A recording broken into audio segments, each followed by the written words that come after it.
Bueno, pues nada, muy buenas tardes a todo el mundo por venir. Vamos a continuar con las jornadas o el seminario Inclusiones Estéticas del Capitaloceno que comenzamos ayer con Nicolás Burrió. Y nada, ya lo presenté ayer, no tiene sentido volverlo a presentar. Ayer disfrutamos muchísimo de la conferencia, seguro que hoy con imágenes vamos a disfrutar hasta más si eso era posible. Y nada, muchas gracias Nicolás también por continuar con nosotros y muchas gracias a todo el mundo por venir.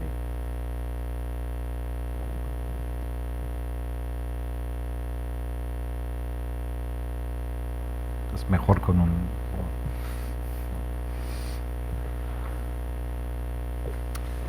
Y vamos a empezar. Well, yesterday I started this seminary. Comencé el seminario Image of the Wanganui. con la imagen del río Wanganui en Nueva Zelanda.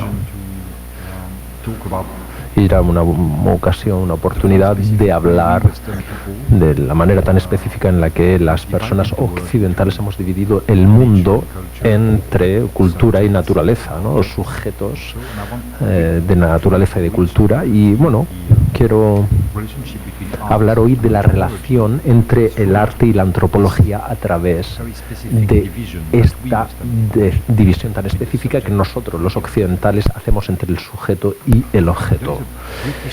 Hay un antropólogo británico I'm interested in, cuyo trabajo me interesa mucho, él se llama Alfred Gell, and in the 20th century y en el siglo XX stated él afirmó algo muy importante. for him, according to him, En su opinión, las obras de arte deberían ser consideradas como personas.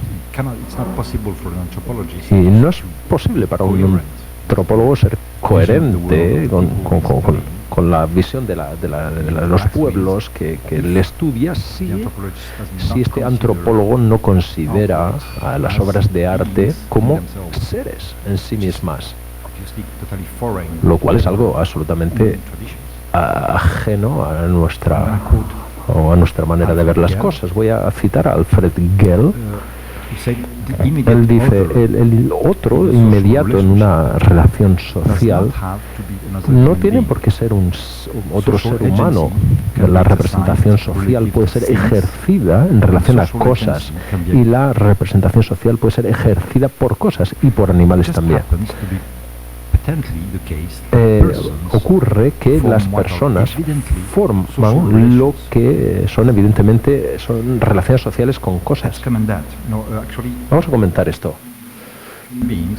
Es decir, no solo los seres humanos son agentes sociales. Bueno, hoy interactuamos con máquinas.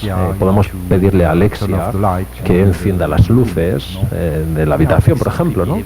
Así que nos comportamos como los pueblos amazónicos y no lo sabemos, ¿no? No sabemos lo que estamos haciendo, ¿no? En la manera que interactuamos con un ordenador o a la hora o cuando esperamos frente a un semáforo o cuando estamos en el coche. Es decir, estamos obedeciendo y debatiendo con objetos, pero hemos vaciado estas relaciones, no tienen un significado, y esta es la gran diferencia con lo que Alfred Gell llama la agencia social de los seres de los animales, las cosas, etcétera. Entonces, para Alfred Gell, cualquier antropología del arte debería presuponer una equivalencia entre personas y objetos. Por tanto, estas obras de arte se convierten en agentes sociales, es decir, casi sujetos, y no son separables del contexto, al igual que las personas. Y Alfred Gell, bueno, tiene una manera bastante interesante de escribirlo. Dice que las obras de arte van en familias, en linajes, en tribus y en pueblos enteros. Es decir, que las obras de arte no van solas, sino que vienen en un contexto. Si, por ejemplo, observamos a Goya, para comprenderlo, para comprender de qué va su trabajo, tenemos que comprender no solo el contexto social, sino la familia de obras a las que pertenecen esas obras, ¿no? Los ancestros también de Goya, y los que van a continuar su trabajo de una manera u otra. Así que, al igual que las personas, las obras de arte son parte de una red de alianzas, de descendientes y de intercambios. Y Alfred Gell va incluso más lejos al decir, en base a la acción a la acción que tiene sobre la realidad, que es como si las obras de arte tuvieran una fisionomía como personas. Por ejemplo, él dice, cuando vemos un cuadro de una persona sonriente, ¿no? Con la apariencia de la sonrisa desencadena una inferencia de que esta persona es amistosa, de la misma manera que una persona real que sonríe también desencadena esa inferencia. De tal manera podemos acceder a otra mente de esta forma. Y esto significa, esto es importante, porque ¿por qué nos interesa en el arte? ¿Por qué nos interesa el arte? En primer lugar, porque nos permite entrar a realidades de las que no tendríamos idea, sino, es decir, entramos en la mente de otra persona. Y a través de este objeto, este casi sujeto, este sustituto de una persona, podemos entrar en otra realidad. Y esta realidad muchas veces está muy alejada de la nuestra, y por ello a veces encontramos que determinadas obras de arte son demasiado ajenas a nosotros. Es decir, son muy poco familiares. Es difícil comprenderlas. ¿Por qué no tenemos acceso al contexto la mayoría de las veces? O no comprendemos de dónde vienen. De la misma manera, pues que tenemos de la misma manera que tenemos relaciones con personas. Es decir, no hay una diferencia entre las obras de arte y las personas en este sentido. Las obras de arte nos permiten acceder a una mente que no es la nuestra. Así que en términos antropológicos, la función es como una intercesión, ¿no? La intercesión es el acto de permitir entrar en otra esfera, en otra realidad, en otra parte del mundo que no conocemos. Es decir, establecen relaciones entre las personas y una conexión con niveles de realidad a los que no tendríamos acceso por nosotros mismos.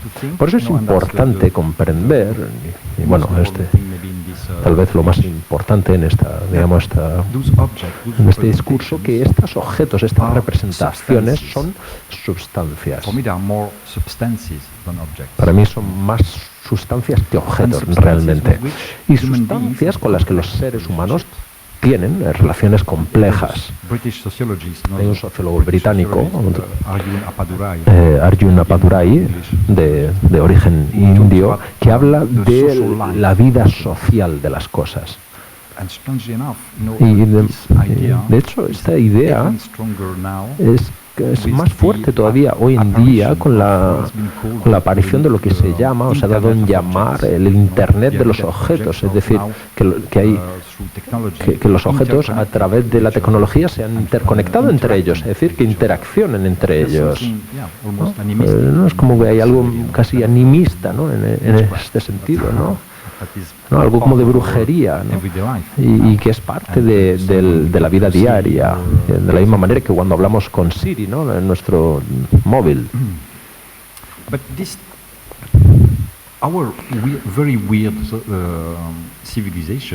Somos una civilización muy extraña, ¿no? La civilización europea, digamos, es extraña porque somos los únicos en el mundo que establecemos esta distinción tan clara entre lo que son los seres humanos y el resto de cosas. Esto es específicamente europeo. Así que tal vez nosotros seamos los raros. Nosotros tenemos una distinción entre los objetos y los animales, porque decimos que ellos no tienen un alma, y cuando esta ideología empieza a construirse, digamos, entre los siglos XV y XVII. Bueno, hay una persona que es muy importante en este sentido, que fue el filósofo francés René Descartes, que de hecho él teorizó todo esto. Él dijo que el mundo estaba dividido entre dos cosas. La res extensa y la res cogita, ¿no? La res extensa era todo que tenía una materialidad, pero que no tenía espíritu, porque eso venía de la res cogitans, ¿no? Cogito ergo sum, ¿no? Pienso luego existo. Así que nosotros, los seres humanos, se supone que tenemos este interior que nadie más tiene. Así que esta idea tan simple como la idea de Aristóteles, ¿no? que debatía ayer, son fórmulas de dominación. Si consideramos que nosotros, solo nosotros, los seres humanos, tenemos esta cosa tan mágica que llamamos el espíritu, entonces el resto de cosas no tiene espíritu y por tanto el resto del mundo, ni los objetos, ni las plantas, ni los ríos, ni los animales tienen espíritu y por tanto de esta manera pues podemos dominarlos y podemos hacer lo que queramos con ellos. Y esto es exactamente la manera en que se instauró el proceso de colonización, es decir, y un sistema de dominaciones sucesivas que se fue implementando. Pero hay otros pueblos en diferentes lugares del mundo que piensan de manera diferente y han sido perseguidos por pensar de manera diferente a la nuestra. Podemos referirnos, por ejemplo, al trabajo de un antropólogo alemán muy interesante, Eduardo Kohn, que escribió un libro fantástico que se llama ¿Cómo piensan los bosques? Y él pasó mucho tiempo, ¿cómo piensa la selva? Y pasó mucho tiempo con el pueblo Rona, en el Amazonas, y de alguna manera contrastó nuestras ideas y él trató de comprender el marco ideológico de ellos, que es tan válido como el nuestro y quizás sea incluso más lógico que el nuestro. Para los indios Runa, Eduardo Kohn escribió: no existe una distinción entre los seres humanos y el resto. La palabra humano en su idioma designa a los sujetos y no es algo que esté reservado para los seres humanos, ¿no? Todos los seres pueden ser un leopardo, o puede ser un loro, puede ser un árbol. Y por eso Eduardo Kohn trataba de traducir esa idea diciendo que la selva está llena de seres, ¿no? Es algo difícil de comprender, pero es más sencillo cuando lo leemos. Entonces los seres, tanto si es humano o no humano, simple o complejo, siempre está relacionado en un proceso semiótico. Son el producto de semiosis, es decir, el acto de producir símbolos. Así, además de ser un punto de partida de una nueva interpretación del signo. Es decir, que la selva es algo que se metamorfosea, no es algo quieto, es algo que todo el tiempo se está moviendo. Porque esta noción del ser, que incluye a los sujetos no humanos, se basa en una teoría que los indios tienen, pero nosotros occidentales no tenemos, pero que ellos tienen esta teoría según la cual la emisión de señales es lo que convierte a un ser en un ser. Por ejemplo, un arte o una obra de arte. Por ejemplo, hay un proyecto detrás de una obra de arte, ¿no? Si un artista quiere hacer una obra de arte, tiene una idea, tiene una intención que quiere proyectar, ¿no? Pero las señales producidas por las selvas tienen una naturaleza muy diferente. Las señales emitidas por estos seres no humanos estos sujetos no humanos son transitorias, son momentos en una enorme cadena que nunca cesa, y una cadena que es mucho mayor que los diferentes elementos que la componen. Y esto nos recuerda algo, porque hay un especialista alemán de los árboles que escribió un libro muy interesante sobre la comunicación entre los árboles. Y bueno, quiero mostraros una imagen ahora. Si lo consigo, vamos a ver. No soy el más diestro con estas cosas. Bueno, aquí está. Está en francés, pero bueno. La idea del proceso de comunicación entre árboles se lleva a cabo a través del micelio, ¿no? que está en el terreno, de manera que el suelo es un auténtico internet entre los seres vegetales, y esto es algo que hemos descubierto recientemente únicamente. No solo el polen, digamos, en los árboles, sino que en el suelo hay todo un sistema de comunicación por el cual un árbol puede alertar a otro árbol cuando hay un fuego o este tipo de cosas. Cuando hay un incendio. Pero esto se complejiza si pensamos que para los amazonios, nosotros como seres humanos también contenemos una serie de células, es decir, que no estamos solos aquí en nuestro cerebro, estamos, digamos, habitados por otras células, otros seres, que nos habitan. Así que la diferencia entre la naturaleza y la cultura es muy artificial, es una construcción artificial que nosotros como occidentales hemos inventado. Además, es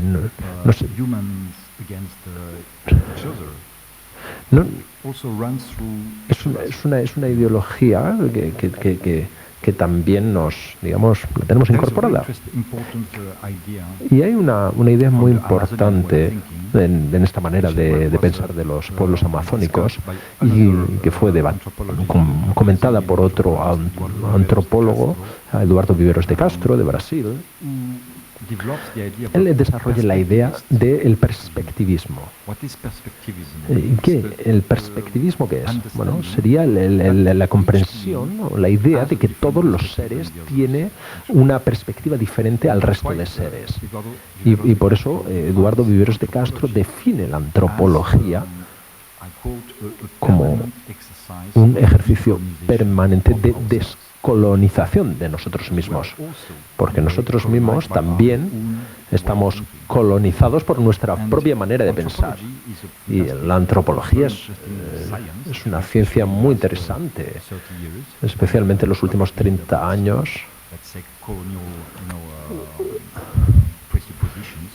en que se han cambiado las presuposiciones culturales, porque es una ciencia que no tiene un objeto. Es una ciencia que tiene interlocutores. Es decir, para los antropólogos hay gente con la que hablar, de la que obtener información, ¿no? A través del diálogo.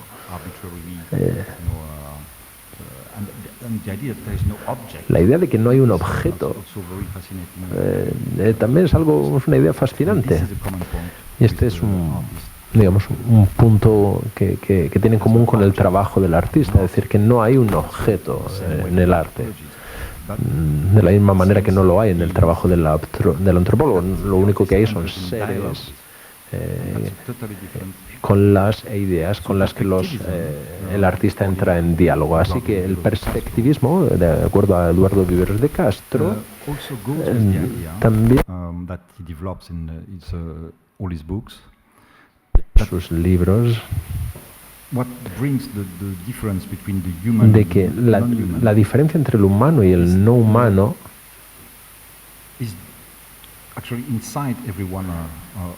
está dentro de cada uno de nosotros, de hecho. En el siglo XIX hubo un científico, Jacob von Wechsel, que creó el concepto de Umwelt. Él era un botánico. Y él descubrió esta idea tan extraña que nunca había sido formulada anteriormente, de que todas las especies ve el mundo de una manera diferente. Y esto, de hecho, era el comienzo. Esta idea era el comienzo del perspectivismo, es decir, que teníamos que aceptar que el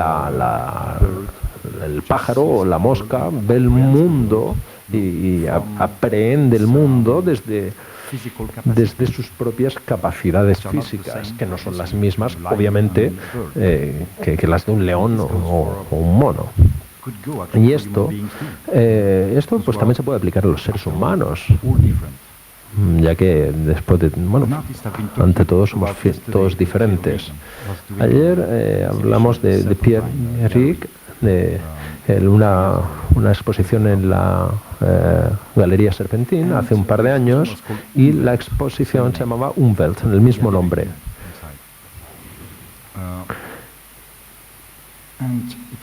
Y estaba basada en una serie de vídeos. Ahora os voy a montar un pequeño extracto de uno de ellos. De hecho, el vídeo lo tomé yo con mi móvil, así que no es genial, pero bueno, es mejor que nada. Es un vídeo muy extraño. Mírenlo con atención, porque hay 5 o 6, todos son diferentes y cada uno corresponde a una persona diferente. Y de hecho las imágenes fueron tomadas de unos datos, es decir, son las ondas cerebrales de personas específicas, lo cual modifica cada una de las imágenes, ¿no? Espero que esto funcione. Vamos a ver.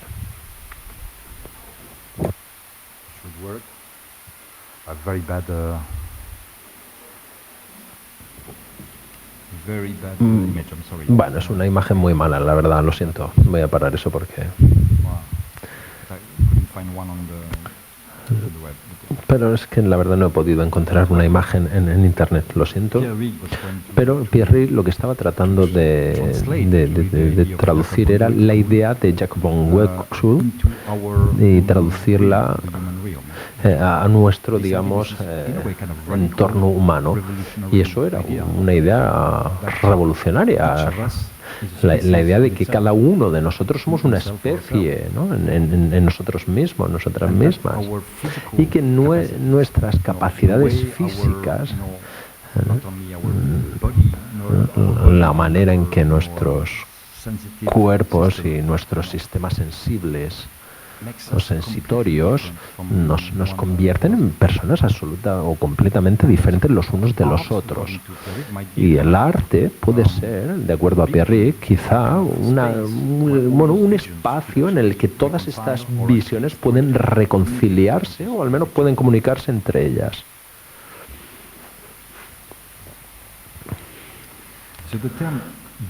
Así que el término humano en el Amazonas designa a un sujeto con un punto de vista.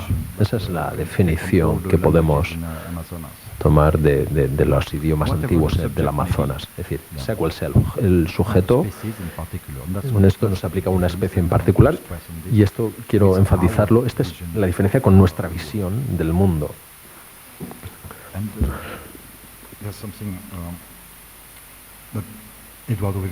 Y esto es algo que Eduardo Viveros de Castro dice, y que es muy importante. El hecho de que todos los seres en el cosmos se ven a sí mismos como humanos y ven lo que nosotros llamamos como humano, como no humano. Y ese es el núcleo del pensamiento amazónico. Es decir, que un animal...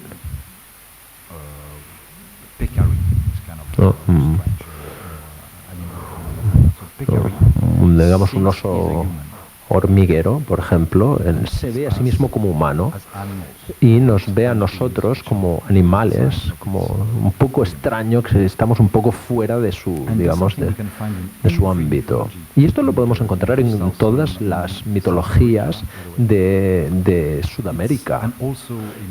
Y también está en Norteamérica, porque sí. También se ve en los pueblos nativos norteamericanos. Vemos una mitología similar de que los animales son antiguos seres humanos al comienzo de la historia, ¿no? Al comienzo de la historia todos los animales eran humanos. Y esto es algo muy extraño. Y todo esto se puede encontrar en todos los sistemas mitológicos de América.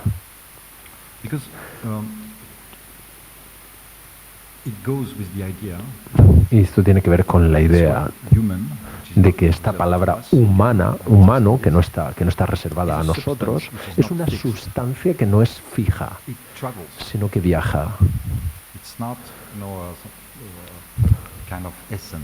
Es como no es una esencia, sino que es algo fluido. Por tanto, no es la naturaleza, sino que es otra cosa. Y voy a citar ahora a un escritor francés, Jean-Marie Leclisio, que escribe sobre esto. Y ha trabajado también en el Amazonas. Tiene un libro fantástico relacionado con las estéticas del Amazonas, de los pueblos amazónicos. Y él escribe: no hay nada en el universo que no sea natural. Las ciudades y sus paisajes son tan naturales como los desiertos, los bosques, las planicies, los mares. Cuando las ciudades inventadas con las ciudades inventadas, los hombres inventaron una nueva selva, pero todavía no se han convertido en sus habitantes. Y esa es una imagen muy fuerte. Quiero mostraros algo, una imagen relacionada con esto. A ver si puedo acceder.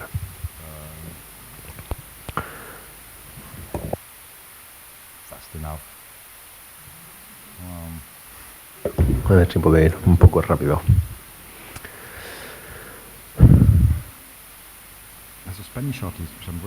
Hay un artista español que me interesa mucho, que piensa sobre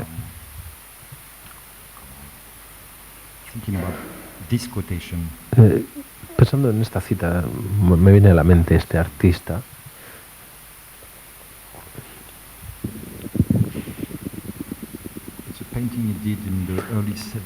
Es una pintura que hizo a principios de los 70. Yo vi esto en una exposición en el IBAM, en Valencia. Y creo que es una pintura genial, ¿no? Es del 68 o del 69, de hecho. Y piensen en la cita. Dice, cuando las ciudades creadas, cuando el cemento inventado, el asfalto y el vidrio, los hombres inventaron una nueva selva, pero todavía no se han convertido en sus habitantes. Y esta es una gran cita, ¿no? Y me hace pensar en muchos artistas, pero sobre todo en Anso.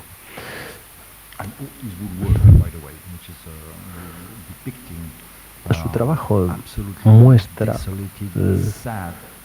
unos entornos absolutamente tristes y solitarios tecnológicos en sus fases más tempranas, de hecho.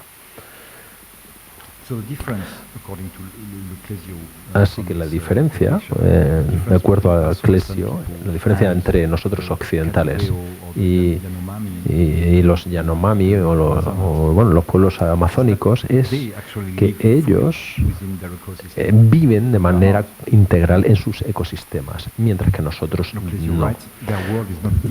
El Clesio escribe: su mundo no es diferente al nuestro. Ellos simplemente viven en él, mientras que nosotros estamos exiliados.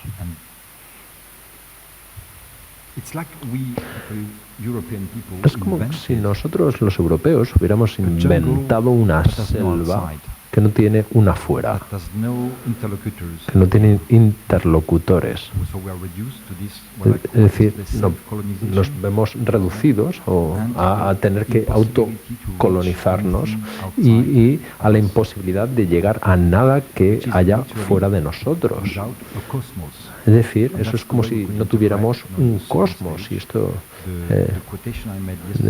va a ser una manera de interpretar la cita de Avi Babok, de que el teléfono y el telégrafo están destruyendo el cosmos. Este es el cosmos que estamos destruyendo, es decir, la posibilidad de que exista un afuera con el que podamos relacionarnos y que esté pues afuera, a una distancia. Porque los seres humanos europeos se ven, digamos, se ven privados de un diálogo, y esto es con algo de afuera, y esto es lo que hace el arte. El arte nos pone en contacto con diferentes formas de ser, es decir, nos ofrece diferentes formas de humanidades, de la misma manera que los pueblos amazónicos ven el mundo, ¿no? Ellos se relacionan con las montañas y muchas otras cosas, ¿no? Y el arte hace eso para nosotros.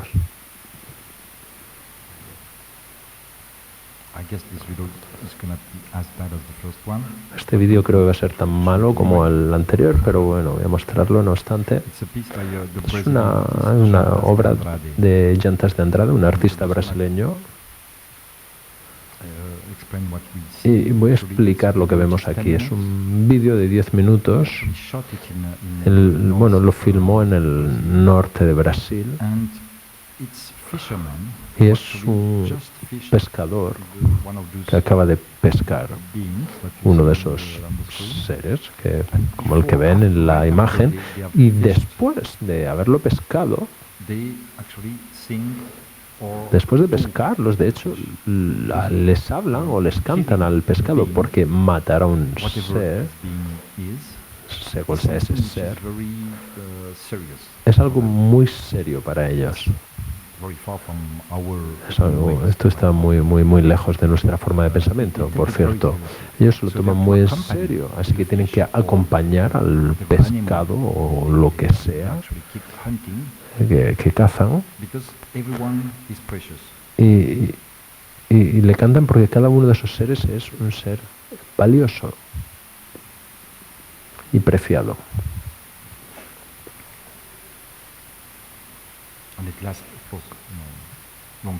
Eso dura bastante. Yo solo quería mostraros un pequeño vistazo. Lo que es interesante es la comunicación con el animal. Una comunicación que está basada en la consideración de un ecosistema, es decir, que quitamos una vida de ese ecosistema, y eso es algo que hay que ritualizar, y eso es exactamente lo que los europeos han perdido, es decir, han perdido el ritual y se ha industrializado, es exactamente lo opuesto.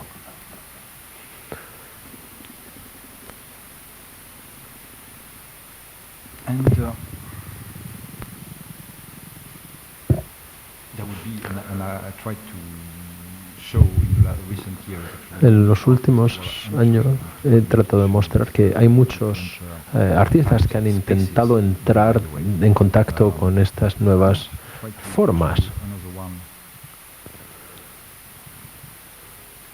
y en contacto con otras especies.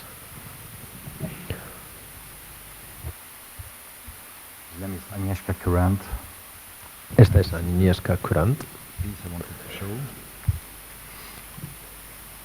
Es una pieza que quiero mostraros.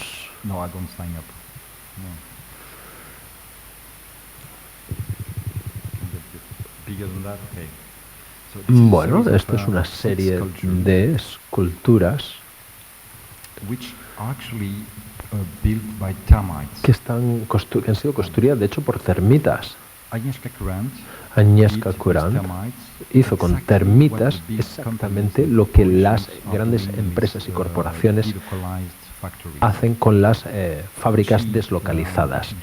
Ella le dio a las termitas material, ¿no? Les suministró material muy colorido, y las termitas construyeron estos nidos, estas galerías.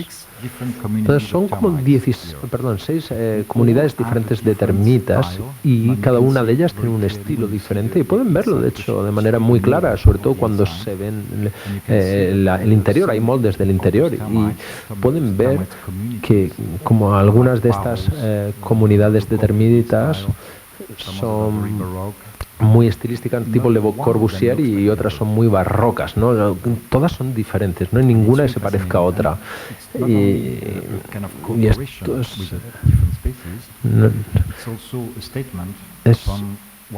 esto es una declaración también sobre lo que nosotros los seres humanos hacemos los unos con los otros, porque cuando hacemos, digamos, zapatos en China, pues es lo mismo, ¿no? En este sentido, aquí hay una producción artística que está deslocalizada del mundo humano, y que necesita de termitas para producir formas.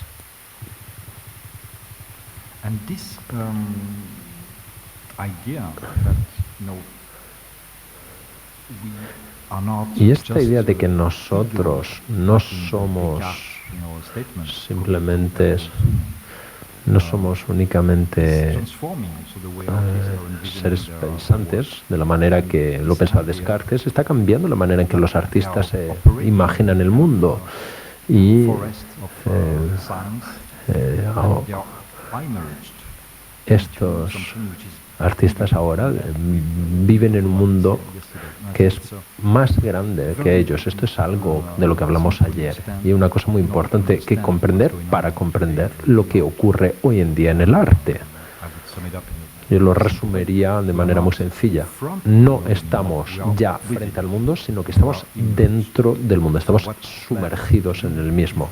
Así que lo que queda por hacer, cuando ya no puedes mirar el mundo y describirlo de manera directa, el artista ahora lo único que puede hacer es cortar piezas dentro de este mundo, o tratar de entrar en cooperación cooperar con algunos elementos dentro de ese mundo. Y hay otra artista, Pamela Rosenkrantz. Hay 2 imágenes de su trabajo. Esta es una de ellas. Es una escultura hecha de un material muy sintético, que es una montaña de champú deshidratado, o perfume deshidratado, algo absoluta y horripilantemente industrial.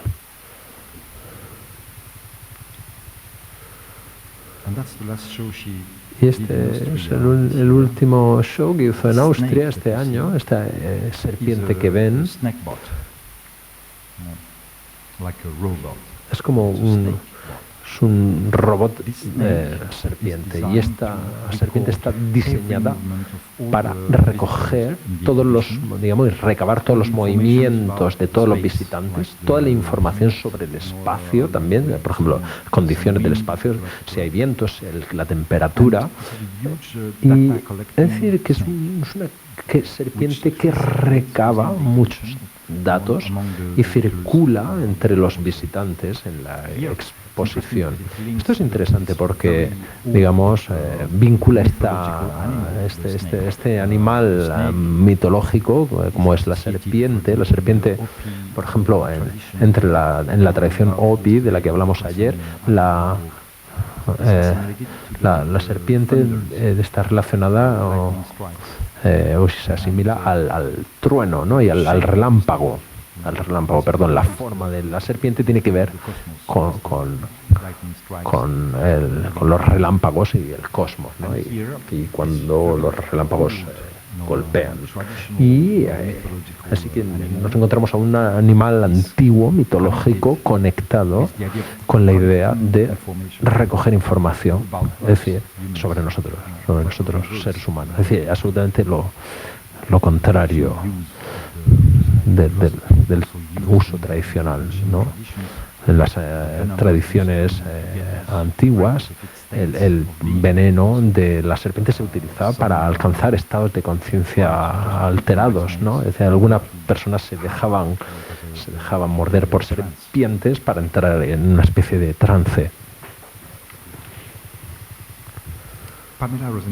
Pamela Rosenkrantz dice, en las nuevas investigaciones científicas dicen que ciertos virus nos pueden ayudar a mantenernos, digamos, saludables, de la misma manera que la constelación microbiótica es, digamos, es importante para nuestro equilibrio. Y el nuevo arte entra como una especie de virus en el contexto de la historia del arte. El arte siempre nos ayuda a alterar la percepción. Es decir, la idea interesante aquí cuando habla de estos elementos bacteriológicos o virulentos, de lo que hablamos ayer, es el hecho de que ella entiende el nuevo tipo de arte como una especie de virus que altera nuestra percepción. Esto es una hipótesis bastante interesante, ¿no? Es decir, que la historia del arte es una historia de la invasión, de nuestro cuerpo físico por un agente externo que modifica la manera en que nosotros percibimos el mundo. Y esto no es absurdo, no es... Creo que el arte puede que sea la mejor manera de comprender la historia de la humanidad. ¿Cómo sería posible conocer, ¿no?, de forma directa la historia de la humanidad? Bueno, sí, por textos, pero quizá digamos, el corpus más importante de textos que existen sobre la aventura humana, más que literatura, es arte. Porque obviamente las piedras, ha sido más fácil mantener piedras, ¿no?, que a lo largo de 10.000 años, perdón, que textos, ¿no? Es decir, que la historia de Gilgamesh, por ejemplo, sí que el primer texto, ¿no?, se mantiene en esas tablillas, ¿no?, de arcilla. La historia de Gilgamesh es interesante porque es el primer texto que conocemos de la humanidad, es sobre un hombre que quiere destruir un bosque. Esa es la primera historia, ese es el texto más antiguo que tenemos. Y bueno, es uno de los dos. Hay uno de dos, ¿no? Hay una discusión sobre cuál es el texto más antiguo, pero se dice generalmente que la epopeya de Gilgamesh es la historia más antigua. Y esta historia es sobre un hombre que construye una ciudad hecha de piedra y que va al bosque a destruir al genio del bosque, es decir, el bosque en sí mismo. Es decir, es interesante que nosotros, como seres humanos, comenzamos nuestra vida narrativa, diciendo o creando historias sobre cómo destruimos bosques, ¿no? Como pequeño paréntesis. Es fascinante.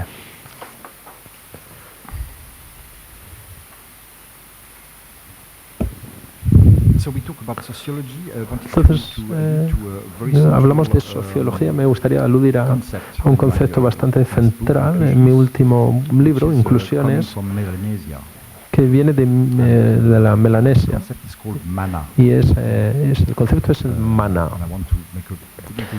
Y quiero, hacer desviarme un poquito para explicar esto. El primer elemento para comprender esto es, para ello hay que volver al siglo XVI-XVII en Europa.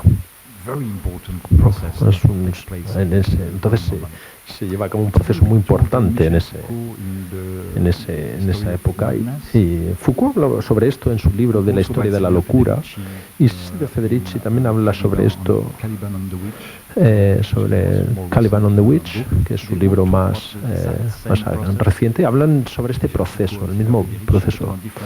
Silvio Federici y Foucault hablan sobre lo mismo, pero desde ángulos diferentes. ¿Y qué es lo que ocurrió entonces? Hubo una oleada de persecuciones en Europa, especialmente en Francia y en el Reino Unido. Esto es lo que llamó Foucault el gran confinamiento, es decir, todos los desviados, todos los vagabundos, toda la gente atípica fueron, en este momento de la historia de Europa, fueron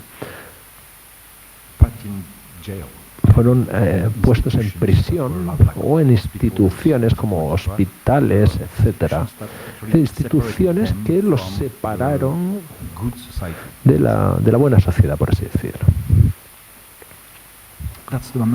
Y este es el momento en el que la persecución de la brujería también dio comienzo, porque de hecho eso fue una manera de perseguir a las mujeres, obviamente. Las brujas, los magos, ¿no? También fueron puestos en prisión porque, como Eric Hobsbawm, el historiador inglés, dice, ellos eran los rebeldes primitivos. ¿Y por qué en este momento de la historia de Europa?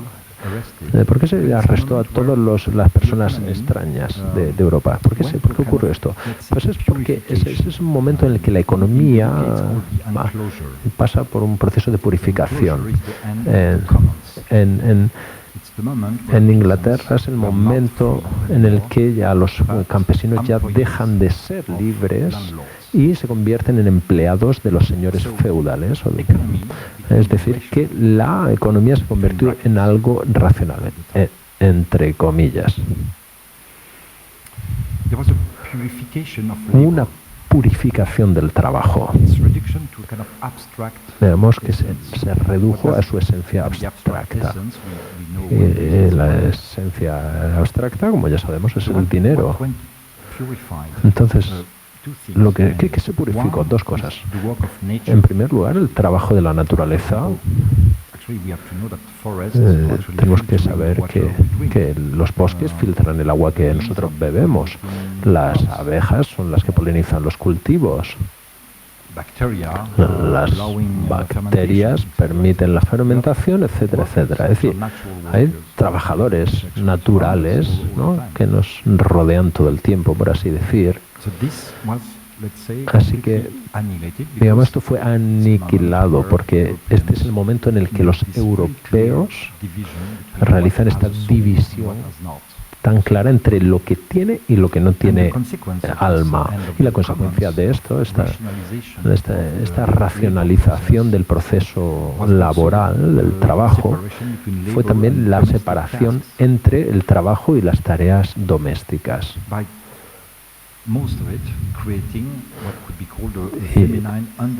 Y por eso se genera una subclase femenina, es decir, el trabajo doméstico ya no es parte del mundo del trabajo, ¿no?,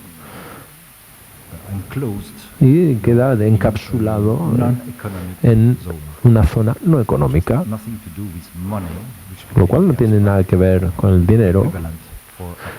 Y el dinero se convierte en el absoluto de todo. Es decir, toda actividad no cuantificable es expulsada de esta realidad y se constituye lo que llamamos actualmente capitalismo. Hubo algunas excepciones y estas eran, pues, por ejemplo, la religión. La religión se transformó en un sistema bastante controlable. No había espacio para la magia, para la superstición, etcétera, sino que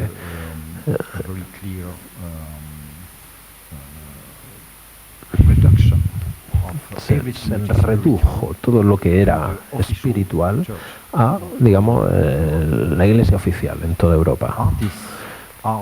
los artistas y el arte no fue excluido tampoco porque podía ser controlado y podía ser útil para producir digamos, la propaganda del sistema y por tanto el control de los sujetos a través de las imágenes. Esto es algo también muy claro. Las representaciones, digamos, que se podían utilizar a nivel social y se convirtieron en lo que después llamamos la industria de las imágenes. Para responder a una pregunta que se hizo ayer, esta es la diferencia entre la industria de las imágenes por un lado y lo que el arte es por el otro. Y esta situación continuó hasta el siglo XIX. De hecho, el siguiente momento en el que el arte pudo, digamos, encontrar su lugar fue a través de la creación de unos espacios marginales que se llamaron las vanguardias a mediados digamos, del siglo XIX, es decir, la bohemia, ¿no? Es lo underground, lo subterráneo. Y a partir de ahí empezó a surgir de nuevo un espíritu que no había sido, digamos, domesticado y que se ponía al desarrollo del capitalismo y que estaba fuera de todo control social. Y uno de los artistas, para mí, muy importantes en este sentido es Gustave Courbet.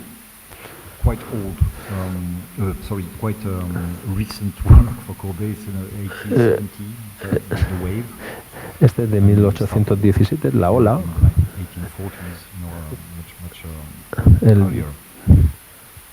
De 1870, él empezó a trabajar en 1840. Courbet es un artista que de hecho desarrolló esta idea del surrealismo del realismo en el siglo XIX, pero esta idea no tiene que ver con un realismo óptico, es decir, que no tiene que ver con que se parece algo, es un realismo político. Primero a través de los sujetos, es decir, todos los sujetos que habían sido, digamos, dejados de lado por el arte, ¿no? Courbet no se encarga de los sujetos nobles, él pinta a trabajadores, a campesinos, mujeres que se están bañando, es decir, todo lo que no es considerado como o que no se considera que no merece la pena pintar en esa Francia del siglo XIX. Es decir, él estaba absolutamente en contra de cualquier tipo de prescripción de la era. Y eso también incluye extrañas imágenes del mar.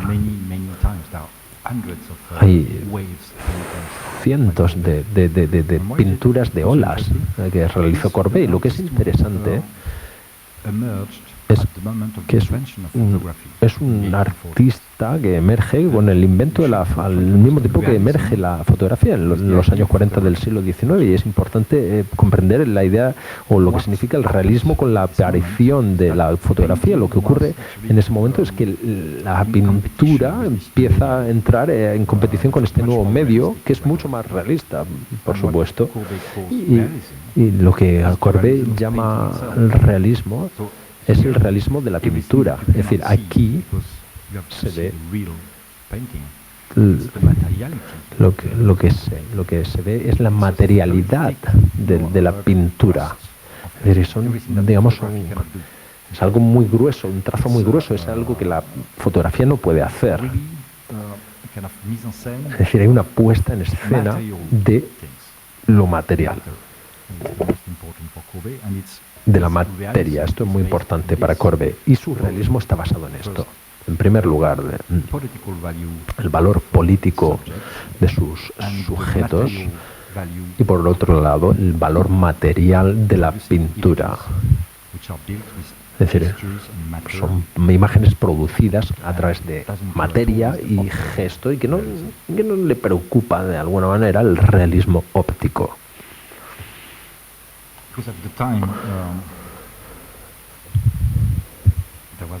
porque en aquella época, bueno, existía un arte muy burgués, ¿no? El nuevo academismo, ¿no? Y por eso él tuvo que luchar al final de su vida y cómo definir, y sobre todo en cómo definir el arte.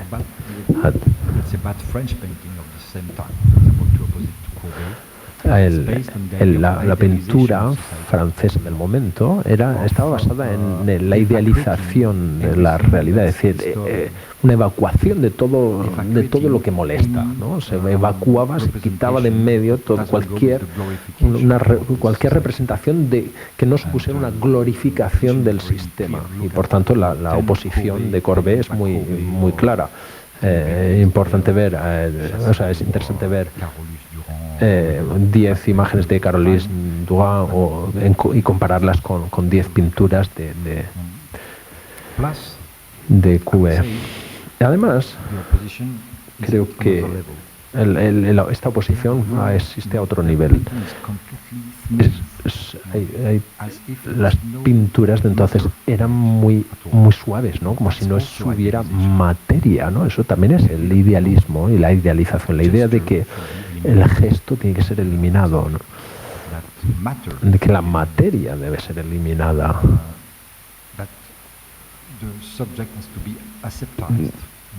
De que el sujeto tiene que ser aseptizado, que no debe existir bacterias visuales, ¿no? Si me permitís la metáfora. Entonces, la aparición de lo que se llama en Europa de las vanguardias en el siglo XIX es el momento en el que el pintor moderno vuelve, digamos, a tradiciones muy concretas. Por eso, Courbet, aunque sea paradójico, es un pintor que vuelve a la tradición y aunque va más allá de las representaciones antiguas. Y él no es el último. Las vanguardias nacen de estos saltos en la historia. Por ejemplo, Picasso, Matisse. Ellos no se puede comprender a Matisse y Picasso sin entender que ellos ven el arte africano por primera vez y que sin haber visto esto no habrían sido capaces de desarrollar su vocabulario formal. Así que, bueno, es lo que ellos inventaron, nuevas formas o nuevas posibilidades, echando un vistazo al pasado. Y hoy en día, si pasamos de Picasso y Matisse al hoy en día, el arte contemporáneo también tiene que ver con elementos mágicos, formas totémicas, patrones arcaicos. Y, para resumirlo, valores que, por así decirlo, son precolombinos. Es decir, que vienen de sociedades más arcaicas que las nuestras, ¿no? Sociedades precapitalistas.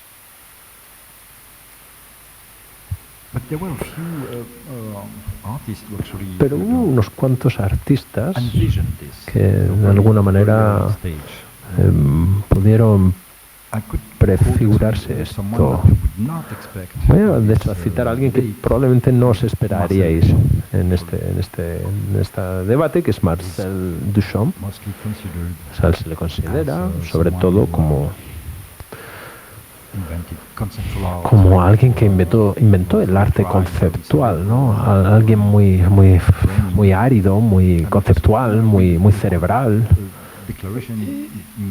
Y voy a leer una declaración que hizo en 1957, que es muy interesante. Él dice: que el artista, para él, era una extraña reserva de valores espirituales en absoluta oposición al funcionalismo. Y que el artista tiene que conservar las grandes tradiciones espirituales con las cuales incluso la religión parecería que ha perdido contacto. Es decir, que el artista tiene que mantener la llama de la visión interior, de la cual la obra de arte es tal vez la traducción más fiel para el profano. Es una cita bastante extraña, pero creo que aquí tenemos algo que es absolutamente interesante para hoy, es decir, que los valores espirituales en oposición al funcionalismo, ¿no? Conservar, mantener las tradiciones espirituales, puesto que la religión ya, digamos, ha abandonado este propósito, mantener la llama de la visión interior. Este vocabulario tal vez no lo esperaríamos de Marcel Duchamp, es algo bastante inesperado.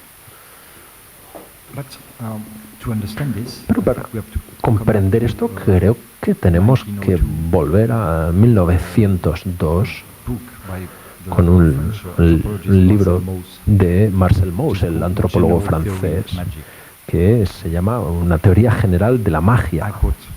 Y él dice, Marcel Mauss, dice, la simulación del mago es del mismo orden que la que encontramos en los estados neuróticos. El discapacitado, el extasiado, los nerviosos. Esto constituye una especie de clase social o clases sociales. Él habla de las clases sociales, ¿no? de los magos en diferentes lugares del mundo. Él tiene una teoría general de la magia. Y habla de los diferentes tipos de magos que podemos analizar en todo el mundo.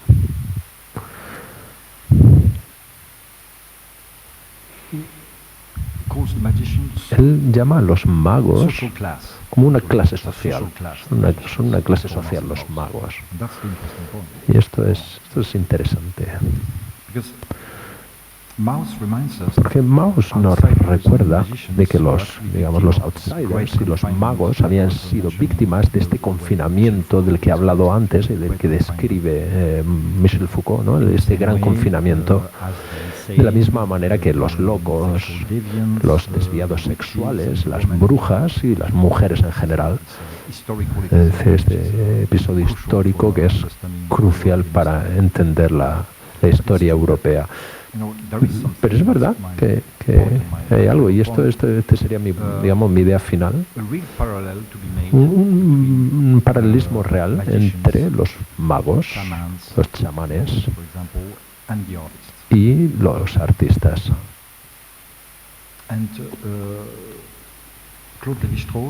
Claude Lévi-Strauss, 50 o 60 años después, escribió un libro que es sobre Marcel Mauss, este antropólogo,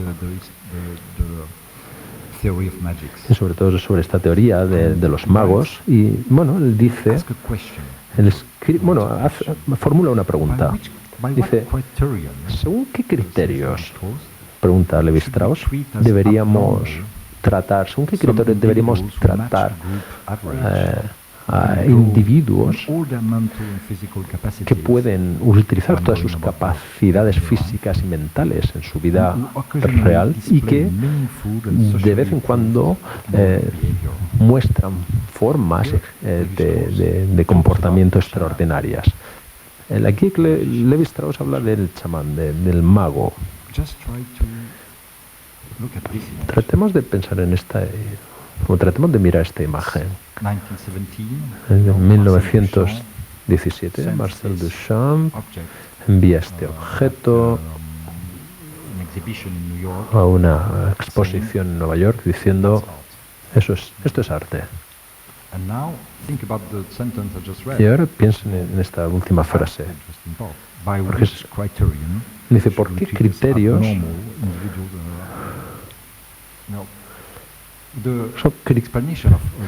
Bueno, la explicación de Lévi-Strauss es absolutamente brillante. Lo que él hace es una división, una posición entre las sociedades que tienen chamanes y otras sociedades que tienen artistas. Pero para él es más o menos lo mismo, ¿no? No es que hagan lo mismo exactamente, sino que ocupan el mismo espacio. Y ese, digamos, sería mi idea. Tenemos sociedades con arte y sociedades con chamanes. Y en primer lugar, Lévi-Strauss nos explica que la magia es un lenguaje, es una cuestión lingüística. Porque si, por ejemplo, si perteneces a una sociedad que está familiarizada con el chamanismo, ¿no? Pues comprendes y puedes descodificar todos los aspectos del mismo. De la misma manera que nosotros podemos, a veces, también comprender y descodificar el arte que vemos en las exposiciones hoy en día. Pensad en un mundo. Imaginemos por 5 minutos que vivimos en una sociedad en la que no existe el arte, es decir, no conocemos el concepto de arte, no sabemos lo que es eso. Eso para mí, digamos, es bastante, me daría miedo esto. Pensar que no hay representaciones imaginarias, que no existen objetos que, digamos, transmiten a otras personas nuestras maneras de pensar. Eso sería, nos veríamos reducidos a nosotros mismos. ¿Sí? Estaremos absolutamente reducidos a nosotros mismos. ¿Qué podría, digamos, sustituir eso? ¿No? ¿Alguien tiene alguna idea? Bueno, yo tampoco tengo ninguna idea. No me imagino cómo sería eso, pero la verdad me da miedo. Por eso para mí el arte y el chamanismo o la magia, lo que fue expulsado digamos, del mundo serio económico europeo hace algunos siglos, estos ocupan el mismo lugar topológico en una sociedad dada, ¿no? Un espacio vacío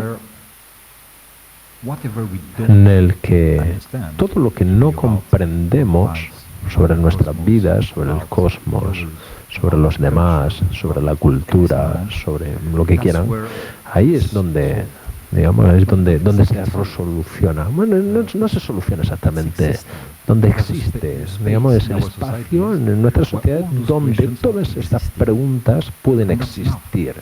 Y eso es suficiente, ¿no? No queremos respuestas. Queremos poder hacer preguntas. Un artista no se supone que ofrezca respuestas. Lo que hace es que nuestras preguntas reboten y cobren una nueva forma y este espacio, que es este sería, digamos, este espacio al que llamamos arte. Al comienzo de los tiempos, creo firmemente en que la religión y el arte eran exactamente lo mismo. Si pensamos en Altamira o en las primeras cuevas prehistóricas, queda bastante claro que el arte y la espiritualidad en general, no digo religión, la magia, tenían, digamos, un origen común. Y eso es lo que creó esta cultura simbólica, que es la cultura en la que vivimos nosotros, los Homo sapiens. Y es posible que la división entre lo sagrado y lo artístico, que se produjo hace bastante tiempo, pero bueno, no hace tanto tiempo, si lo pensamos bien, es el comienzo de la división del trabajo también. Es decir, la cueva de Lascaux, en la cueva de Lascaux, el arte y el ritual estaban absolutamente entremezclados. El paleontólogo Alain Testar, es el mayor especialista en Lascaux, dijo que los artistas deben de haber sido en algún momento oficiantes religiosos, ¿no? Como hombres medicinales, líderes espirituales o cosas así. Entonces el arte y la magia son, digamos, un espacio continuo contiguo que nunca ha dejado de serlo. Y para continuar con esta comparación del artista como chamán, vuelvo a esta imagen. Es de alguna manera un efecto especial. lo que vemos aquí. Es algo muy comparable, de alguna manera, a lo que los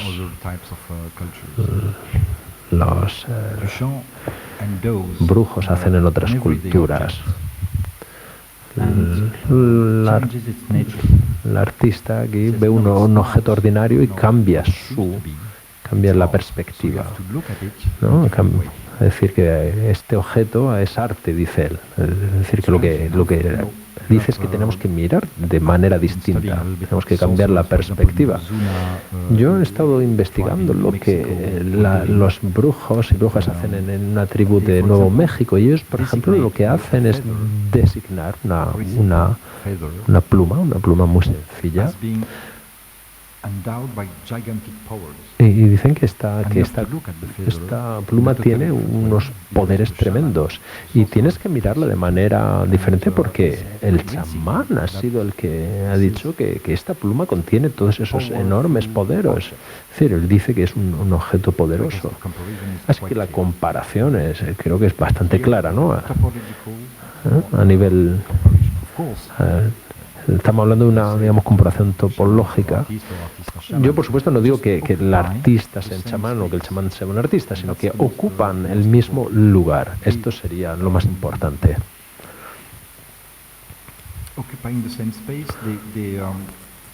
Y al ocupar el mismo lugar,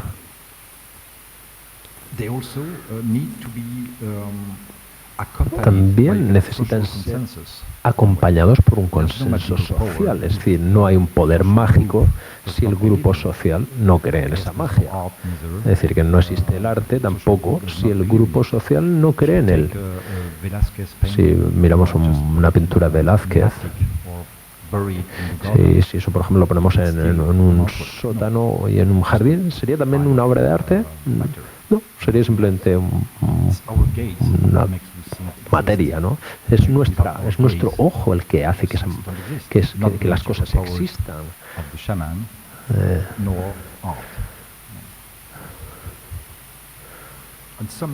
No es el poder del chamán o del artista, es nuestra mirada. Y de hecho, los chamanes tienen una manera de componer que también muy parecida a las instalaciones. Tenía una imagen en la que, por ejemplo, los indios Kuna hacen grandes instalaciones de granos de cacao quemados en habitaciones. En África, por ejemplo, también encontramos que el brujo siempre, el hechicero, siempre lleva unas ropas que de alguna manera representan los tres. Esas ropas tienen lo humano, lo vegetal y lo humano, lo vegetal y lo natural. Y esto es en sus vestidos, ¿no? Llevan esto y esto. Esto es algo también muy parecido a lo que los artistas contemporáneos hacen, ¿no? En esa manera de entreverar los diferentes aspectos. De Castro, el antropólogo, define al chamán como la persona que establece correlaciones o traducciones entre el mundo respectivo de cada una de las especies. Es decir, que busca similaridades entre diferentes puntos de vista, y lo que trata es de armonizar y organizar diferentes puntos de vista. Eso es lo que hacen, lo que tratan de hacer también muchos artistas. ¿No? Generar un flujo entre lo humano y lo no humano. Hay una expresión también interesante para definir al chamán. De Castro lo define como un diplomato cosmopolítico. Es decir, existe una cierta diplomacia, ¿no? Al intentar, digamos, generar una intercesión entre diferentes especies, entre diferentes ámbitos del mundo.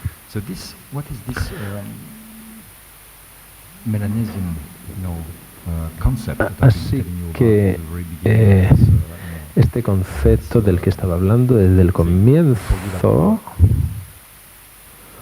este concepto de Marcel Mauss, cuando que describió cuando estaba escribiendo su teoría general de la magia. Él estaba estudiando a los pueblos de la Melanesia y una cosa él lo que quería hacer era tratar de estudiar los conceptos vernaculares, los suyos propios. Y él trataba de generar esta oposición. Y Marcel Mauss estudia estos conceptos, pero no los entiende al comienzo. Y este concepto más importante, que es maná, y el maná en esta sociedad de la Melanesia significa un fluido que el chamán controla, un fluido que puede cubrir objetos de una manera observable, lo cual provoca desplazamientos y levitaciones y que generalmente es considerado como dañino en sus efectos. Es decir, que el núcleo de la magia del hechicero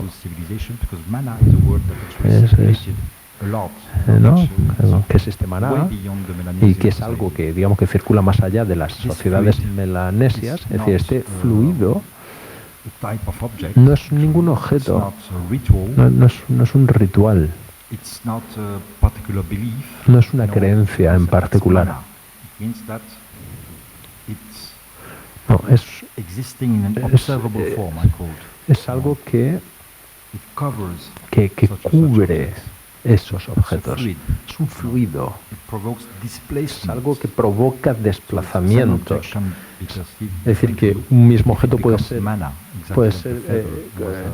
comprendido de manera diferente si está cubierto por el maná. Puede, genera temor porque puede ser dañino.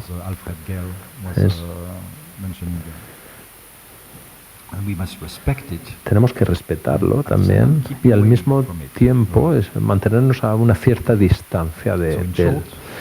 Así que este concepto, esta noción de maná, es un cierto modo de acción, una cierta calidad del objeto y un estado. Esto es algo bastante vago para nosotros, ¿no? Es una definición muy poco precisa. Pero, para mí, en mi opinión, esto es exactamente lo que es el arte, ¿no? En nuestras propias sociedades. Porque no me digan que tienen una definición precisa del arte, porque, yo no la tengo. No es objeto. Porque no son objetos clasificables, porque, por ejemplo, entre este objeto y el de Francesca, pues los objetos son absolutamente diferentes. El arte no es tampoco... se puede decir lo que no es el arte, pero es mucho más difícil decir qué es el arte. Levi Strauss, por ejemplo, en su texto sobre Marcel Mauss, trata de definir el maná, y él dice, esto es interesante, él dice, es una forma de pensamiento universal y permanente que, lejos de caracterizar a ciertas civilizaciones o fases arcaicas o semi-arcaicas en la evolución de la mente humana, esta forma permanente de pensamiento puede que sea una función de una cierta manera en la que la mente se sitúa a sí misma en presencia de determinadas cosas. Es decir, una cierta manera en la que nosotros nos sentimos en presencia de unas cosas, ¿no? Ese sería el maná. Si lo tomamos, lo sacamos del contexto de una sociedad con magia, esta sería la sensación que nosotros nos sentimos en la presencia del arte, ¿no? En nuestras sociedades. Nuestra mente, cuando vamos a una exposición, se reconfigura a sí misma. No nos comportamos de la misma manera en el Prado que en la estación de metro.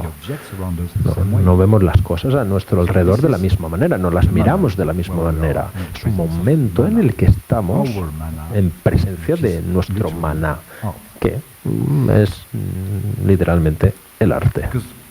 before being anything else, Porque antes de ser cualquier cosa, el arte a es situation. precisamente una situación. Nothing more than that. It's Y us nada más being que eso, es situated nosotros in this situándonos huge flow en ese that enorme starts, flujo 36,000 years ago, que comienza oldest forms of hace unos 30.000 años en sus formas más antiguas hasta ahora. Es como un bosque con el que nos podemos comunicar con todos esos seres del pasado y de otras geografías, con personas con las que nunca hubiéramos, a las que nunca hubiéramos encontrado, formas de pensar que nunca hubiéramos tenido. Y ese gran bosque, ese es el bosque que, si nos gusta el arte, habitamos. and still have been too long. Y creo que otra vez he hablado mucho.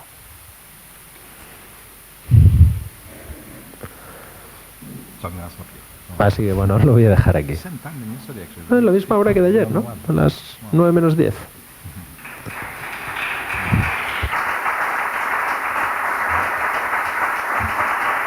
Thank you. Gracias.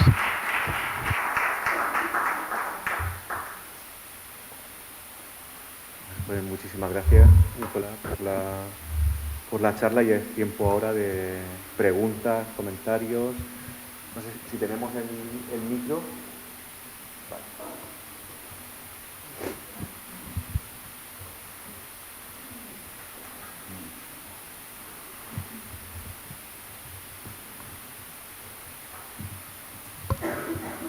¿Alguna cosa?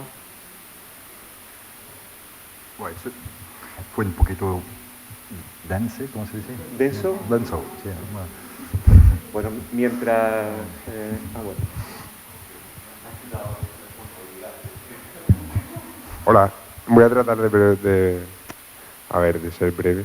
Que tengo una pregunta respecto al principio de la charla. Hablaba sobre como la mirada que tenían los indios del Amazonas, ¿no? En el Amazonas, cómo veían los objetos como si fuesen seres. No, los objetos no, como si todo en el bosque fuesen seres. Y yo pienso que si no tienen miedo de que ahora en el arte, igual que pasó en el arte antiguamente, se volviese exótico esa mirada a través de los artistas, ¿no? Cuando iban al Amazonas y veían las tradiciones y las cosas que tenían allí, que si no crees que puede pasar lo mismo ahora con esos seres, ¿no? Como en el ejemplo de las termitas que has puesto antes, del artista de las termitas, que es como volver a exotizar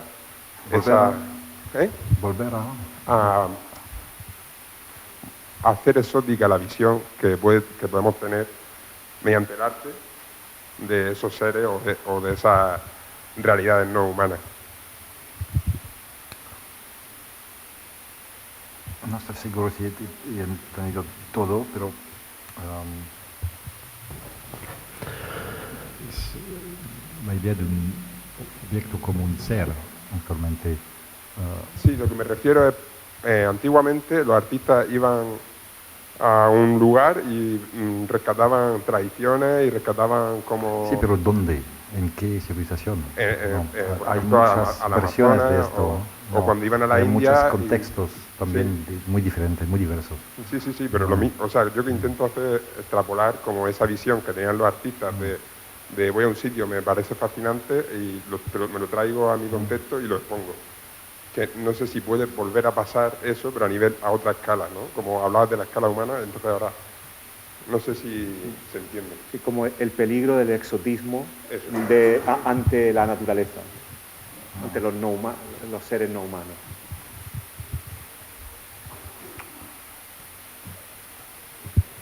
Es muy difícil de contestar esto. Necesitaría un poquito más reflexión, pero pensaba el ensayo sobre el exotismo de Victor Segalen, actualmente, que da una definición del exotismo que me parece muy interesante ahora, porque no es una visión colonial del exotismo, es una visión que opone standardización y diversidad actualmente. Y lo que Segalen llama exotismo es amar a la diversidad, de cierta manera, ¿no? Y tiene unas frases, unos pasajes increíbles donde habla del mundo que va a devenir, convertirse en una especie de pasta no, totalmente igualizada, no exactamente lo que vivimos ahora actualmente. No. Pero no tengo miedo del exotismo, de cierta manera, no tengo miedo porque no hay idealización, pero contextualización, ¿no? de esas imágenes y objetos que nos llegan otras civilizaciones, otras épocas, otras sociedades, ¿no?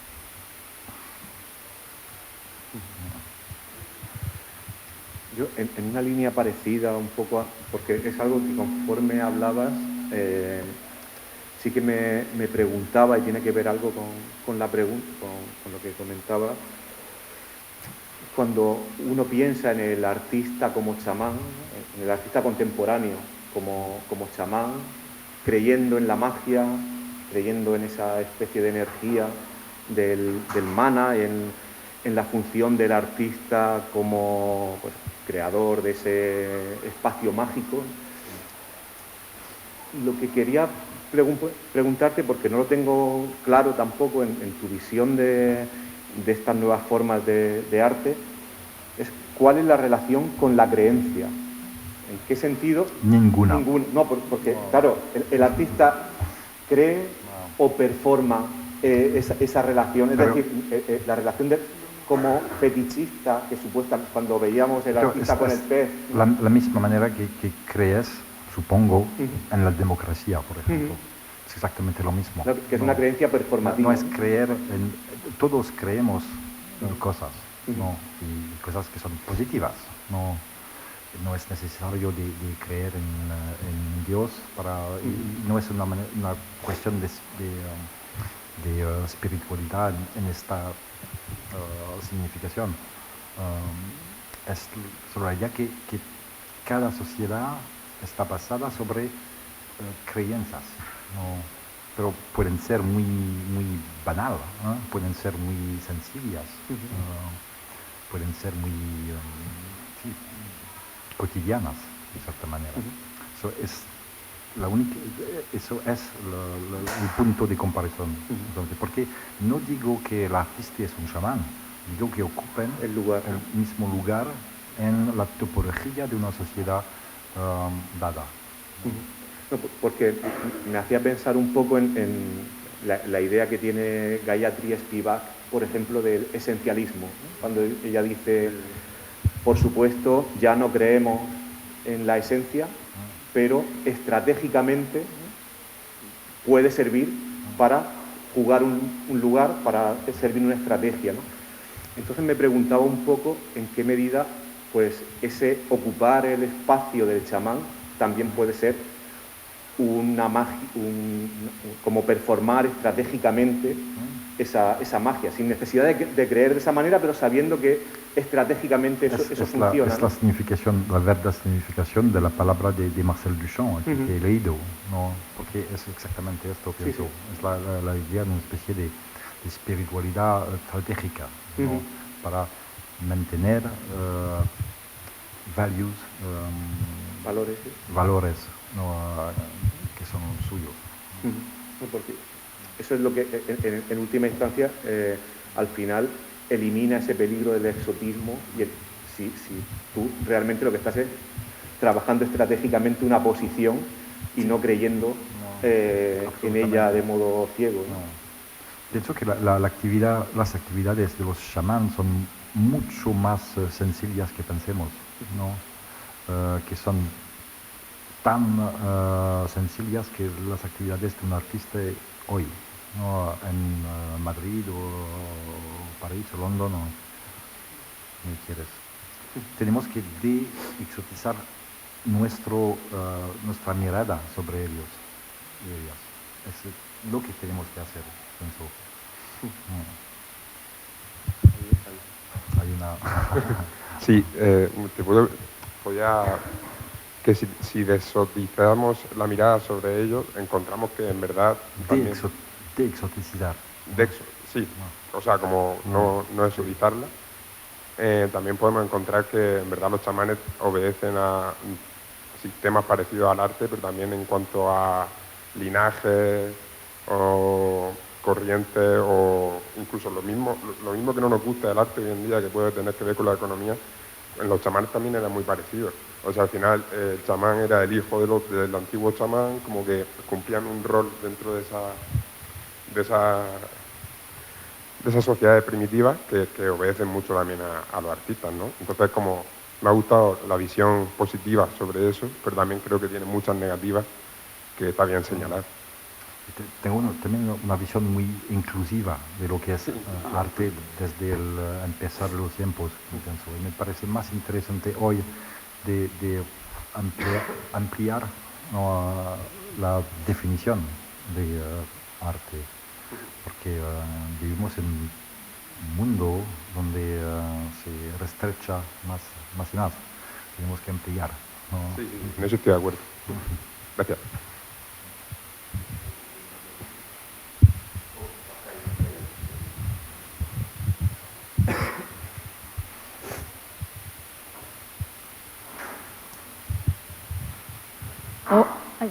Hola, buenas tardes. Muchas gracias. Me gustaría saber si habría algún tipo de relación entre, o tuviera reminiscencia de alguna forma, el aura de Benjamin con el maná de Levi Strauss en cuanto a desplazamiento y diferencia. Sí, muy interesante.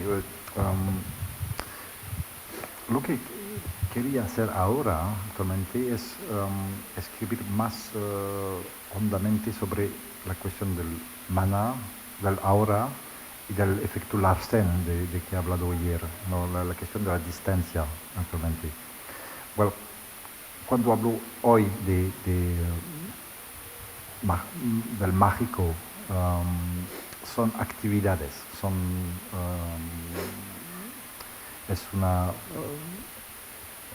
no hablo de la obra de arte, hablo de artistas, de cierta manera. La cuestión de la aura y la distancia es otra cosa para mí, pero es tan interesante. Quizás hay una relación que no he visto ya actualmente. Son dos zonas diferentes de pensamiento. No, sí. O sea, una es cómo funciona la magia y otra es cómo funciona el interlocutor que provoca la magia, ¿no? Pero entonces, ¿podríamos decir a lo mejor que hay algún tipo de relación los dos porque provocan esa magia en el espectador? Sí, claro. No, y la cuestión de la distancia puede ser analizada de una manera más precisa, ciertamente. No lo he hecho ya, ¿no? Pero me interesaría mucho de salir de lo que he hecho y intentar hacer una propuesta más precisa sobre esa cuestión de la distancia, del aura, porque pienso que es un sujeto absolutamente esencial por hoy, actualmente. Lo que perdimos es la noción de distancia que existía, ¿no?, en la cultura clásica, vamos a decir. Y no tenemos la cultura de la distancia de los indios de Amazonas, por ejemplo. Aquí actualmente tenemos nada, ¿no? Estamos totalmente perdidos en este mundo que no realmente conocemos.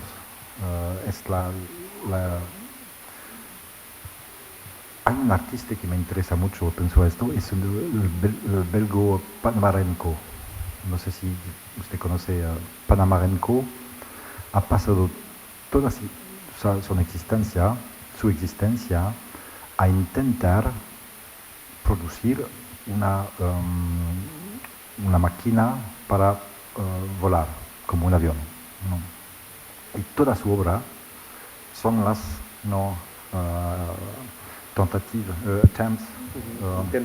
intentos de producir un avión.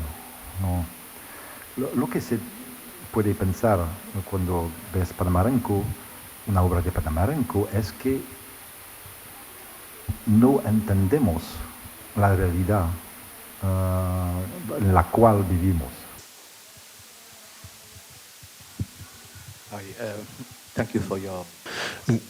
Gracias por tu presentación tan estimulante. Yo soy antropólogo.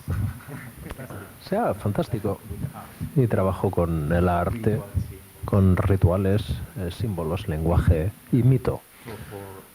Así que, desde lo que he entendido,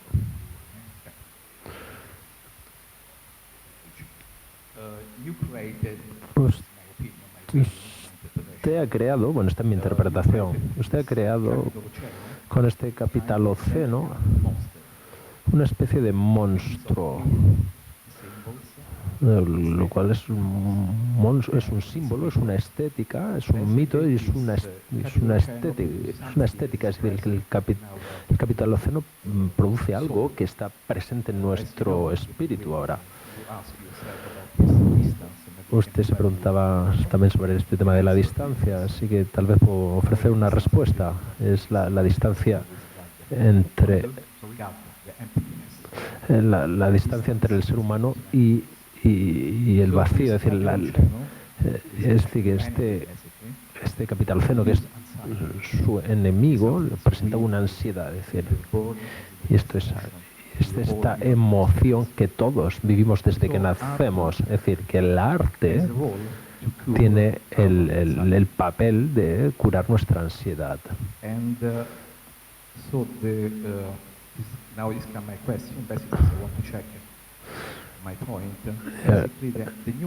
Entonces, el nuevo artista, ¿no?, que aparece en este marco del capitaloceno sería alguien que es un chamán o un héroe, ¿no?, como dice Campbell, o no, un Jesucristo que produce milagros, ¿sí?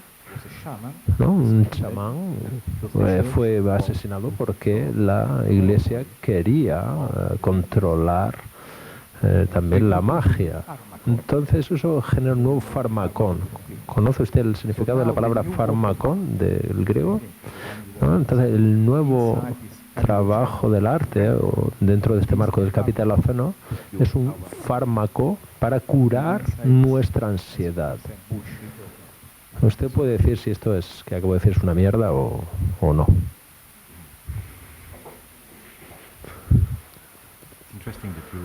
Es interesante que has hablado de este concepto de fármaco, ¿no? Porque no todo el mundo tal vez lo conoce. El fármaco es tanto el remedio como el veneno. Y me encanta, ¿no?, todas las figuras ambiguas, así que me encanta la idea del fármaco. Con lo que no estoy de acuerdo es la idea de que el arte está aquí para curarnos, curar nuestro dolor. Esto sí que está, por ejemplo, una idea interesante, está en la filosofía de Schopenhauer. Yo soy un poco más nietzscheano en este sentido, lo cual significa...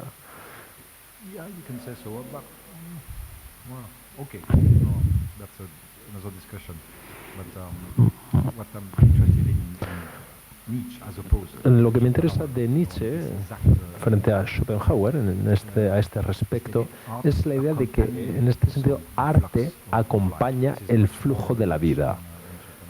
Esto tiene que ver más con Nietzsche que con Schopenhauer. Yo estoy más con esta idea, es decir, Schopenhauer pensaba que el arte es una forma de suspensión en nuestro proceso doloroso. Pero bueno, tal vez esto sería el motivo de otra charla, ¿no? Sería interesante.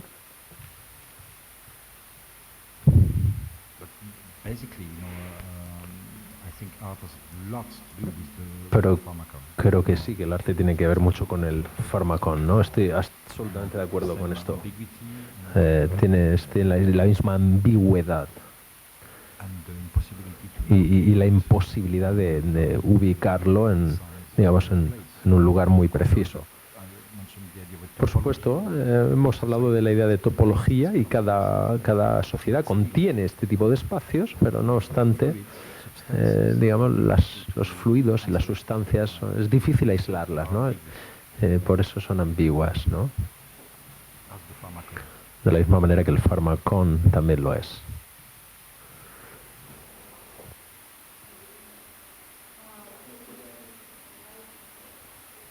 Okay, now it's green. Sí, muchas gracias por la conferencia. Me gustaría preguntarle por qué es importante hoy en día producir nuevo arte. Tal vez lo que hacemos hoy en día como artistas no es producir. Y tal vez para explicarlo tiene que ver con lo que usted habló ayer sobre el arte molecular y sobre la idea de longitud de onda y la idea de que la idea de ver si el arte pasado puede ser interesante. Yo podría darle ejemplos de, por ejemplo, Mark Rothko. Yo encuentro que su trabajo tiene que ver con la materia y con la longitud de onda, ¿no? De manera muy directa. Así que cuando usted hablaba y decía que hoy estamos inmersos en el mundo y que todo se nos pega, ¿no? Como sustancia, en este sentido, tener un nuevo discurso político, social, ecológico,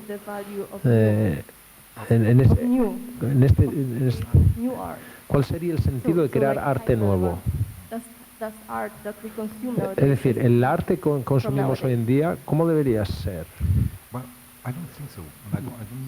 Bueno, yo no hago una distinción tan clara entre el pasado y el ahora, porque no creo en el valor de lo nuevo en sí mismo. Para mí no es un criterio, pero sí que lo fue. Es decir, si pensamos en la historia del siglo XX, todo tenía que ver con la idea de que alguien hiciera algo nuevo. Pero esta era la idea del progreso, la idea del crecimiento infinito. Lo nuevo tiene que ver con el progreso, pero a mí no me interesa lo nuevo, me interesa la singularidad. Y esto es totalmente diferente y a menudo, a veces puede ser lo mismo, pero no necesariamente. La singularidad va mucho más allá que lo nuevo y puede tomar muchas formas diferentes. Porque finalmente, ¿cuál es el criterio? ¿Por qué digo yo que esto es un trabajo malo o un trabajo muy interesante? Mi criterio, de manera simple, es la singularidad, complejidad. Complejidad en el sentido de que no es una cosa, si es una cosa muy simple no me interesa. Pero luego también tenemos la cuestión de la singularidad. Y creo que esto es de la misma manera que juzgamos a las personas. Es decir, cuando nos encontramos con alguien, ¿por qué decimos que esta persona es más o menos interesante? Bueno, pues es exactamente lo mismo. ¿No? Eso serían... Si pensamos en ello, la mayoría de las veces cuando algo me gusta de manera inmediata es muy malo. Sí, es cierto. Cuando me veo seducido de manera inmediata por una obra de arte, esto significa que ese proceso es parte de un hábito, pero las obras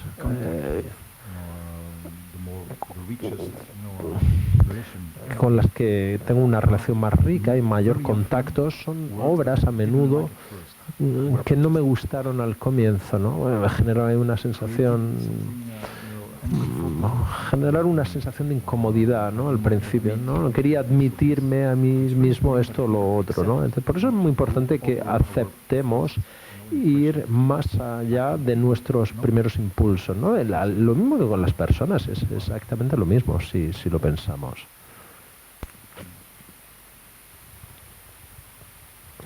Hi.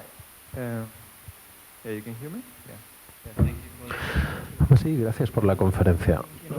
Estaba pensando en esta idea del arte en el antropoceno o el capitaloceno y como la relación con el humano, con lo no humano, con la tecnología, con el robot. Como usted ha dicho, el arte es la mejor manera de comprender la historia de la humanidad. Entonces, ¿cuál es la mejor manera de comprender la historia de lo no humano? ¿No? De la misma manera que Donna Haraway y Anna Tsing, que usted citó ayer. Este trabajo interdisciplinar con biólogos, etiólogos o biólogos que piensan en lo no humano, en las plantas, en las rocas.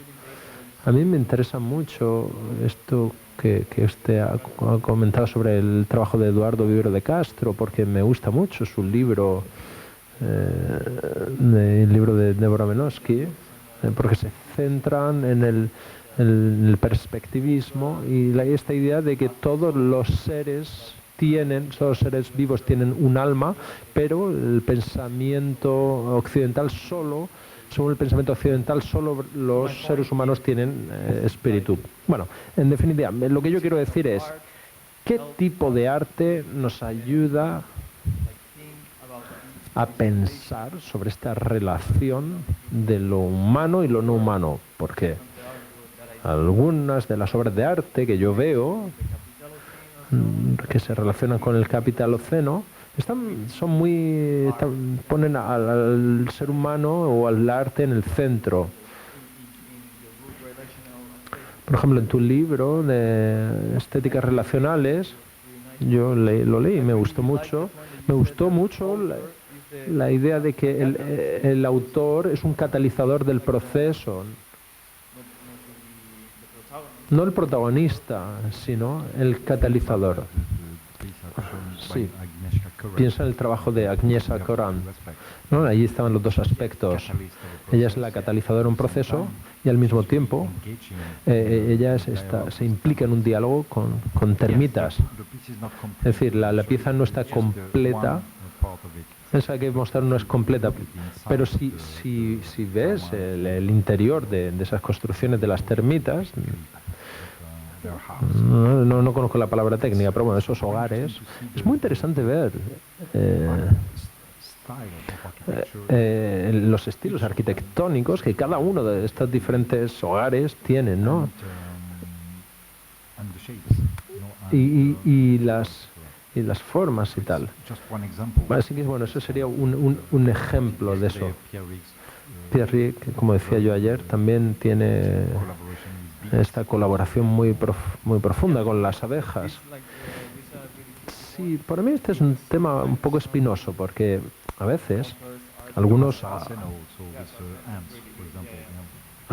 veces algunos autores, algunos artistas, perdón, algunos arquitectos o personas que trabajan con animales, a veces vemos que hay mucha fricción entre su trabajo y lo que quieren hacer o lo que quieren decir. Si no te importa, voy a ir primero a la primera pregunta y después vuelvo a esto. Que la pregunta es sobre cómo podemos conocer la historia de lo no humano. Creo que no deberíamos hablar en nombre de ellos. Las únicas personas de las que podemos hablar son de nuestra propia especie. Sería falso, ¿no? De alguna manera. Bueno, se llama zoología, ¿no? Es la ciencia, ¿no? De hablar de otras especies, ¿no? Bueno, entonces lo que yo quiero decir, no sé, ¿crees que realmente es muy importante este proceso entre lo no humano y el humano o crees que es tan importante como algunos de los trabajos que tú has mostrado, como el trabajo de Gustave Courbet, etcétera? Trabajos en los que se muestra toda esta teoría sobre la forma y la materia. Bueno, acabamos de salir de siglos y siglos de discursos en los que los trabajos de los pueblos africanos o amazónicos eran como cosas barbáricas y no interesantes, así que no podemos decir que lo que se va a hacer a partir de ahora, lo que van a hacer los artistas a partir de ahora no es lo mismo. Tenemos que entender que nosotros tenemos un tipo de arte que viene de nuestra manera específica de pensar en un momento específico de la historia. Y todas las formas de arte son válidas. Y es muy importante no jerarquías dentro de todo esto, en términos de calidad, de relevancia, etcétera. Para mí, yo no veo ninguna diferencia entre diferentes medios. No creo que la pintura sea más importante que el vídeo o que una instalación. Creo que al final todo es lo mismo. Lo que es importante es que los artistas trabajan con lo que pueden trabajar. Para mí eso no es importante, ¿no? El medio. Para mí lo importante es la significación. Es decir, el elegir un medio u otro es parte del significado, pero no deberíamos tener un discurso jerárquico en torno a esto. Así que sí, para mí Pierre puede ser tan importante como Courbet. ¿Algo más? Pues creo que hemos echado la tarde bien y estos 2 días. Muchísimas gracias, Nicolás. Muchísimas gracias a la traducción simultánea, que de verdad ha sido constante el esfuerzo. Muchísimas gracias a todo el mundo. Esperemos que no tardes 12 años en volver y que vengas antes. Y nada, ya sabéis, la semana que viene el curso de introducción al arte contemporáneo continúa, creo que es el miércoles, creo que la conferencia de Juan Martín Prada. Y nada, muchas gracias a todo el mundo. Muchas gracias.